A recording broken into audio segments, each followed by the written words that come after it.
నిన్న ఒక ఫాదర్ చెప్తున్నారు, పండక్కి బండి కొనివ్వకపోతే దసరాకి గ్యారంటీగా నేను సూసైడ్ చేసుకు చేస్తాను, నువ్వు బండి కొనివ్వాల్సిందే అని పేచి పెట్టాడు. తీరా బండి కొనిచ్చాను 3 లక్షలు పెట్టి, కొనిచ్చిన రెండో రోజు చచ్చిపోయాడండి అని పెద్ద పెద్దగా ఏడుస్తున్నాడు తండ్రి. మైనర్లకి బండి కొనిమ్మని చెప్పిన వాళ్ళు ఎవరు? కొనిపోయినా చచ్చాడు, కొనిచ్చినా చచ్చాడు వాడు అని చెప్పి పెద్ద పెద్దగా ఏడుస్తున్నాడు ఆయన.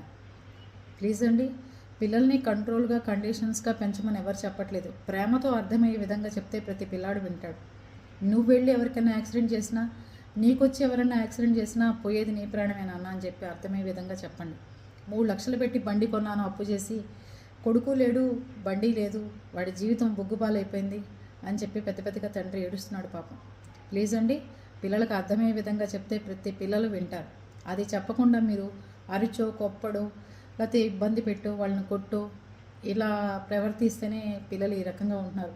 కొనిచ్చిన తర్వాతైనా స్పీడ్గా వెళ్ళమాకు అని చెప్పి చెప్పాల్సిన తండ్రి అవేమన్నా చెప్పినా పిల్లాడు ఎక్కడన్నా హట్ అవుతాడేమో అని ప్రతి ఒక్కళ్ళు బళ్ళు కొనిస్తున్నారు 10th అయిపోగానే.